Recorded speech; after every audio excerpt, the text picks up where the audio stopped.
আজকের গল্পের নাম হলো ট্রেনের শেষ যাত্রী। শীতের রাত, ঘড়িতে তখন ঠিক 12টা। স্টেশনের প্ল্যাটফর্ম প্রায় ফাঁকা, কুয়াশায় ঢেকে গেছে চারদিক। শুধু দূরে একটা টিমটিমে আলো আর মাঝে মাঝে কুকুরের ডাক। রাহুল সেদিন অফিসের কাজে দেরি করে ফেলেছিল। শেষ ট্রেন ধরতে পারলে তবেই বাড়ি ফেরা সম্ভব। হঠাৎ দূরে ট্রেনের হুইসেল শোনা গেল। স্বস্তির নিঃশ্বাস ফেলল সে। ট্রেনে উঠে দেখে কামরায় খুব বেশি লোক নেই, মাত্র 2-1 যাত্রী। জানালার পাশে বসে পড়ল রাহুল। ট্রেন ধীরে ধীরে অন্ধকারের মধ্যে এগিয়ে চলল। কিছু দূর যাওয়ার পর হঠাৎ লক্ষ্য করল তার সামনের সিটে এক বৃদ্ধ মহিলা বসে আছেন। মুখটা খুব ফ্যাকাশে, চোখ দুটো অদ্ভুতভাবে স্থির, গায়ে সাদা শাড়ি, চুল এলোমেলো। রাহুল একটু অস্বস্তি বোধ করল, কিন্তু কিছু বলল না।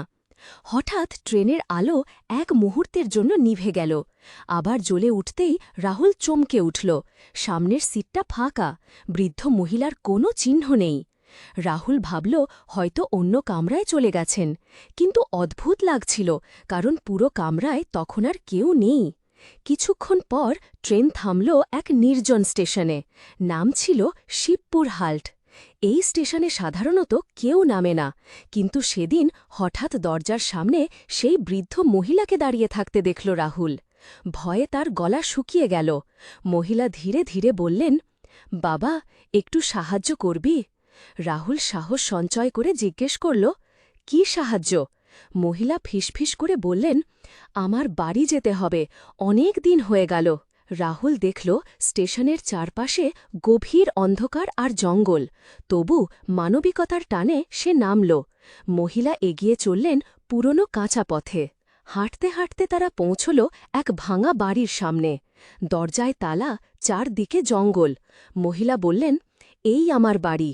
রাহুল অবাক, বাড়িটা বহু দিনের পরিত্যক্ত মনে হচ্ছে। হঠাৎ মহিলা তার দিকে তাকিয়ে মৃদু হেসে বললেন, ধন্যবাদ বাবা, এত বছর পর কেউ আমাকে বাড়ি পৌঁছে দিল। এই কথা বলেই ধীরে ধীরে তিনি মিলিয়ে গেলেন অন্ধকারে। ভয়ে রাহুলের শরীর জমে গেল।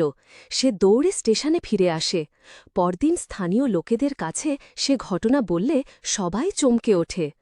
এক বৃদ্ধ বললেন, ওই মহিলা আজ থেকে 20 বছর আগে ট্রেন দুর্ঘটনায় মারা যান। সেই থেকে নাকি শেষ ট্রেনে তাকে দেখা যায় বাড়ি ফেরার আশায়।